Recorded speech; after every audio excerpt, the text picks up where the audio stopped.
Good morning, good afternoon, good evening friends. आज हम discuss करने वाले हैं TCS technical round interview questions exclusively for freshers.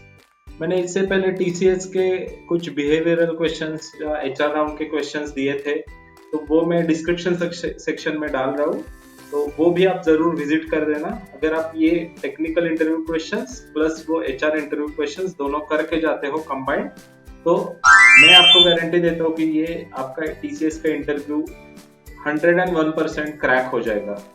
That is my guarantee. आपको अगर ये सब इंटरव्यू क्वेश्चंस पीडीएफ फॉर्म में चाहिए तो मुझे आप complexskill@gmail.com पे मेरे को मेल कर दो, मैं आपको वो प्रोवाइड कर दूंगा। But the condition is to subscribe the channel. Okay, so please subscribe the channel first and then send me the mail on complexskill@gmail.com। तो चलो शुरू करते हैं टेक्निकल क्वेश्चंस। पहला क्वेश्चन है, what is difference between abstract class and an interface. So abstract class और interface के बीच डिफरेंस क्या है? So answer will be abstract class can have both abstract and concrete methods, while an interface can have only abstract methods. Also a class can implement multiple interfaces but can inherit from only one abstract class. Okay, so class can implement multiple interfaces but only inherit one abstract class. So that is difference between abstract class and interface. Next question क्या रहेगा? Explain the concept of polymorphism. से ये important question है, हर एक interview में पूछा जाएगा। Polymorphism क्या है? Polymorphism allows object of different classes to be treated as object of common superclass. So polymorphism का क्या प्रॉब्लम है, क्यों यूज होता है? रीयूजेबिलिटी के लिए polymorphism यूज होता है, और it allows the object of different classes to be treated as an object of common superclass. It enables dynamic method binding at runtime. Okay, dynamic method binding के लिए ये यूज होता है। Next question, what is pointer? What are its uses? So pointer मतलब क्या है? Pointer is a variable that stores a memory address of another variable. Pointer मतलब क्या है? ये एक variable है that stores the memory address of another variable. मतलब दूसरे variable का memory address pointer में store करके रखते हैं। It is used to allocate memory dynamically, work with arrays and manipulate data structure efficiently. Okay, वो बहुत सारे यूज है उसके। पहला क्या है? Allocation of memory dynamically, working with arrays and manipulate the data structure. Okay, ये तीन यूजेस है इसके। सो ये तीन क्वेश्चन आप रट के जाना, क्योंकि ये डेफिनेटली पूछे जाएंगे। Next interview question is explain the concept of method overloading. Method overloading क्या है?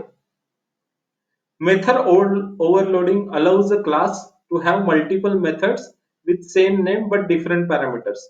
मेथड ओवरलोडिंग मतलब क्या? समझो एक मेथड है XYZ, ओके, सेकंड मेथड है XYZ, और आपने इंटीजर लेके कुछ डिक्लेयर करके रखा है उसमें।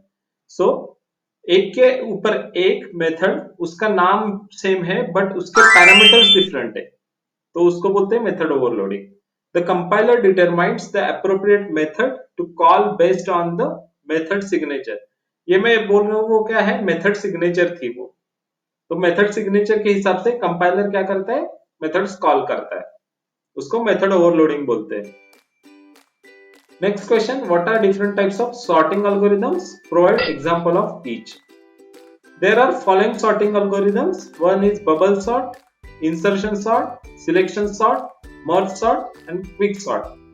So for example, bubble sort is one example. Adjacent element are, I would like to give you one example only, bubble sort ka.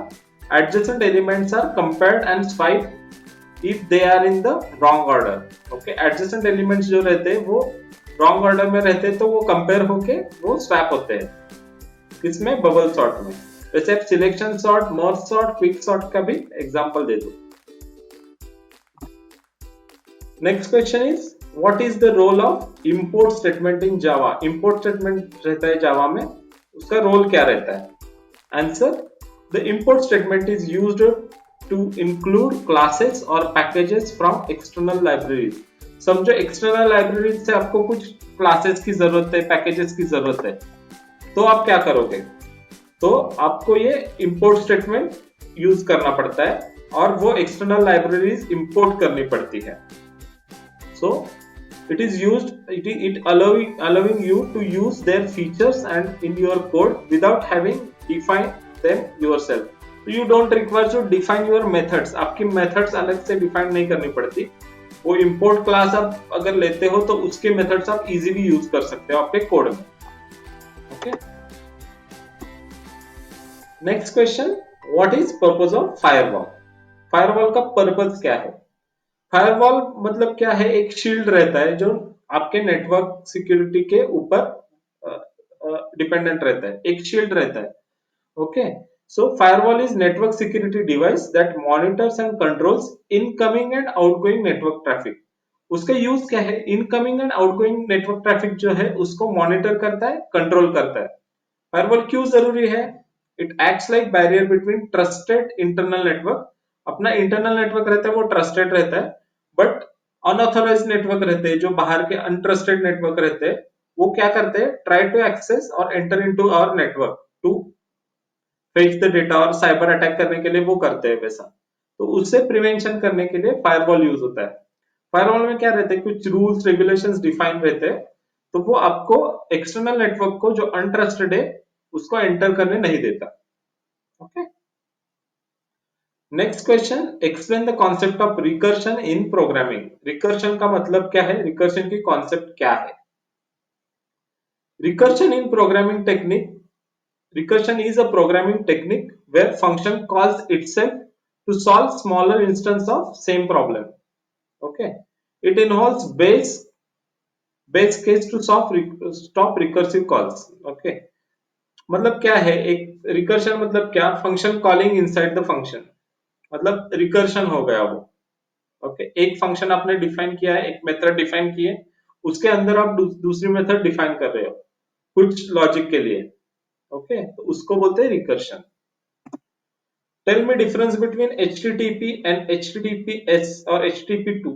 Okay, so while HTTP is a protocol transferring the data over the net, web HTTP2 is a newer version that improves the performance by using techniques such as multiplexing and header compression to reduce latency. Okay, मतलब HTTP protocol है, hypertext transfer protocol उसको बोलते हैं। वो protocol क्या करता है? Data transfer करता है वेब के ऊपर। और HTTP2 प्रोटोकॉल क्या करता है? HTTP2 ये एक नया वर्जन है that offers improved performance by using techniques such as multiplexing और header compression रहता है। इसके ऊपर और एक वर्जन आया है HTTPS करके, उसको बोलते हैं secure protocol. HTTP secure protocol वो सिक्योर ट्रांसमिशन के लिए है और secure transferring data over the web के लिए है। तो वो बैंकिंग ट्रांजैक्शंस के लिए वगैरह यूज होता है। 10th question, explain the use of string builder class in Java. String builder class का यूज क्या है जावा में? तो string builder class is used for efficient string manipulation. String manipulation efficiency के लिए string builder class यूज होता है। अगर आपको string के साथ काम करना है, string variable के साथ, string variable नहीं रहता, string के साथ अगर काम करना है आपको, मतलब सेंटेंसेस, टेक्स्ट, इसके साथ काम करना है, तो स्ट्रिंग बिल्डर क्लास बहुत इंपॉर्टेंट है आपके लिए।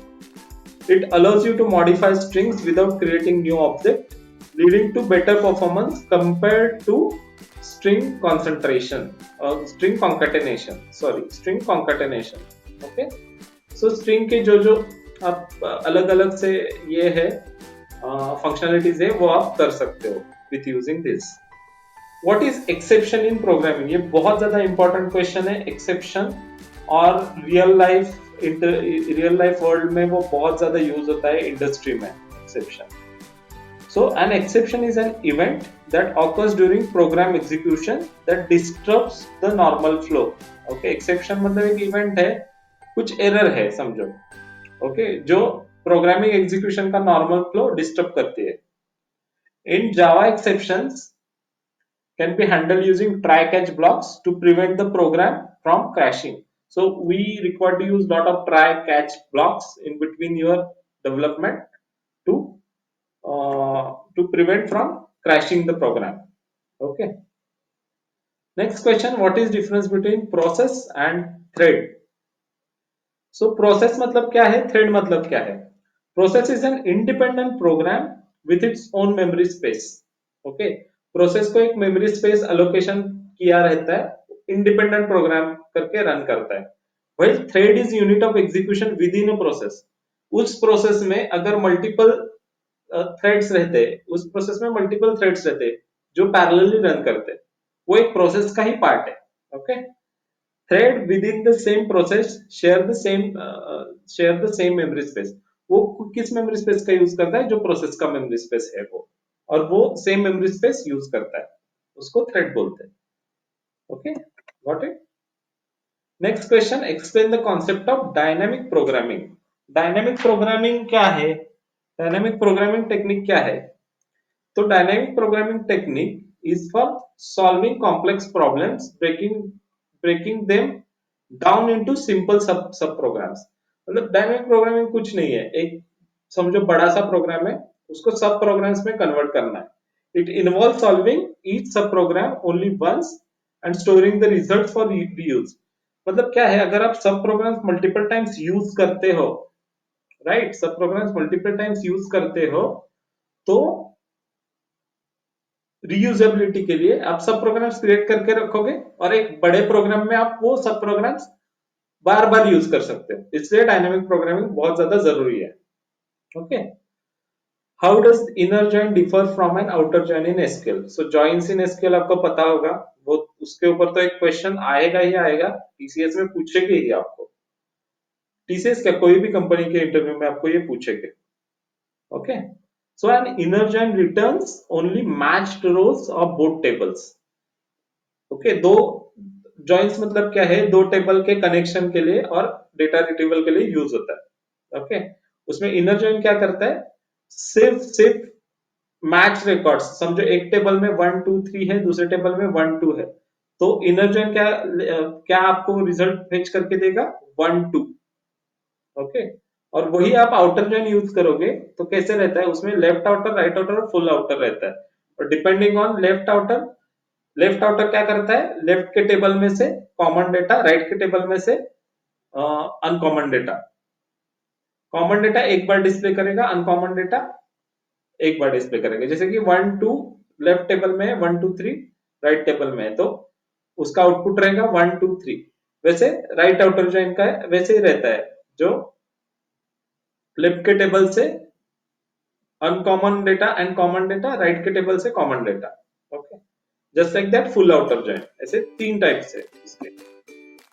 Next question, describe the role of an operating system kernel. So Linux में ये आपने पढ़ा होगा. तो kernel is a core component of operating system that manages the hardware resources. Okay. वो हार्ट ऑफ ऑपरेटिंग सिस्टम बोलते हैं कर्नल को, right. It provides the essential services to the application and controls access to system resources. Okay, वो क्या करता है? जो services रहती है essential एप्लीकेशन रन करने के लिए, वो प्रोवाइड करने का काम क्या है? इसका है, कर्नल का है. Also, it controls the access to the system resources. What is SQL injection and how it can be prevented? SQL injection के बारे में भी पूछा जाएगा आपको. TCS में ये सवाल बहुत बार यूज होता है, बहुत बार पूछा जाता है. SQL injection is a type of cyber attack where malicious SQL statements are inserted into input fields to manipulate the database. Okay, so एक cyber attack है. some SQL statement यूज करके क्या करते हैं? वो आपके सर्वर में एंटर करने की कोशिश करते हैं, उसको बोलते हैं SQL injection. It can be prevented by using parameterized queries and input validation. तो इसलिए आपको parameterized queries यूज करनी है ताकि उसको पता ना चले. सिंपल क्वेरीज आप यूज करोगे तो वो SQL इंजेक्शन अटैक हो सकता है. Okay. Next question, difference between delete and truncate in SQL. Simple. Delete removes the rows one by one and can be rolled back. Okay. आप अगर डिलीट यूज करते हो तो वो रोल बैक करके आप वो रिट्रीव कर सकते हो। Well truncate removes the roll once, एक बार ही होता है और it can not be roll back. Truncate permanent deletion के लिए यूज होता है। एंड डिलीट, आप डिलीट कर सकते हो, रोल बैक भी कर सकते हो। और truncate is faster than delete but less flexible. Okay, next question, what is primary key in the database? A primary key is a unique identifier for row in the database table. It is unique identifier for row in the database table. आपको ये भी पूछ सकते हैं कि primary की unique key के difference क्या है करके, बट पहले प्राइमरी की का हम क्वेश्चन कंप्लीट करते फिर मैं बताऊंगा आपको difference. Okay, it ensures the data integrity and helps in maintaining relationship between tables. Data integrity ensure करने के लिए एंड रिलेशनशिप मेंटेन करने के लिए टेबल के बिटवीन यूज होता है। यूनिक की भी वैसे ही रहती है, but it allows only null value, it allows null value as well, not only it allows null value, और वो भी यूनिकली आइडेंटिफाई रिकॉर्ड करने के लिए यूज होता है। Primary key does not allow the null value, ये डिफरेंस है प्राइमरी की और यूनिक की के बीच में। Next question, explain concept of object oriented programming. हमने अभी सब डिस्कस कर दिया, ये पॉलीमॉर्फिज्म क्या है, डायनामिक बाइंडिंग क्या है। अब हम डिस्कस कर रहे हैं ऑब्जेक्ट ओरिएंटेड प्रोग्रामिंग के बारे में। तो ये पहला क्वेश्चन रहेगा और बाकी के जो क्वेश्चंस हमने डिस्कस किए वो उसके बाद के क्वेश्चंस रहेंगे। Okay, so object oriented programming is programming paradigm that organises code around objects. मतलब ऑब्जेक्ट्स के ऊपर कोड ऑर्गेनाइज करने की करने की जो कॉन्सेप्ट है उसको ऑब्जेक्ट ओरिएंटेड प्रोग्रामिंग कहते हैं। विच इंस्टेंसेस आर क्लासेस, उसमें क्लासेस यूज होता है। It promotes encapsulation, inheritance and polymorphism. Okay, next question, what is API, how it is different from library. So आपने सुना होगा एपीआई डेवलपर्स रहते हैं बहुत सारे, जावा डेवलपर्स रहते हैं, राइट। सो एपीआई मतलब क्या है? N API, also called application programming interface, that defines a method and data structures that developers can use to interact with software component। वो उसमें क्या रहता है, मेथड डिफाइन की हुई रहती है। A library is collection of pre-compiled functions and routines that applications can use। So API का पहले लॉन्ग फॉर्म बताना है आपको, application programming interface. Okay, it defines the methods and data structures that developers can use to interact with a software component। Okay, वो method software component के साथ interact करने के लिए यूज होता है। ओके, उतना बताओगे तो बहुत थे as a fresher level. Explain the concept of normalization in the databases. Normalization का कॉन्सेप्ट बताओ। तो normalization is process of organizing database to reduce redundancy and dependency by dividing large table into smaller related tables while ensuring data integrity। इसमें आपको दो शब्द याद रखने, reduce redundancy, okay, and dividing large tables into smaller chunks। why? To ensure data integrity। okay, reduce redundancy, ensure data integrity। इसके लिए normalisation use होता है। उसके कुछ नॉर्मल फॉर्म्स है, first normal form, second normal form, third normal form, voice code normal form, ये 4 normal forms रहते हैं। ये आप बता सकते हो। सो ये मैंने 21 क्वेश्चंस दिए हैं जो टीसीएस में बहुत बार पूछे गए हैं। आप ये क्वेश्चंस करोगे तो 101% में एश्योरिटी देता हूँ आपका टीसीएस का इंटरव्यू, टेक्निकल इंटरव्यू क्रैक होगा 101%। इसमें से 10 या 15 क्वेश्चंस तो जरूर आएंगे। ओके, तो आप क्या करना, मैं एक सजेशन देता हूँ आपको, आप पेन पेपर लेके रखना और आपके खुद के आंसर क्रिएट करना, लिख के फिर आप इंटरव्यू दे दो। तो आपने एक बार लिखा भी होगा, वो आपको इंटरव्यू के टाइम में इजी जाएगा। ओके, आपको अगर ये सब इंटरव्यू क्वेश्चंस पीडीएफ फॉर्म में चाहिए तो मुझे complexsql@gmail.com पे कांटेक्ट कर देना, मैं आपको दे दूंगा सब interview question. But condition is to subscribe the channel and click on bell icon। okay? If you thanks for staying to this video up to the end। So if you like this video, kindly subscribe the channel, click on bell icon। I'm happy to help you। You can contact me anytime on complexsql@gmail.com for any help। Thank you।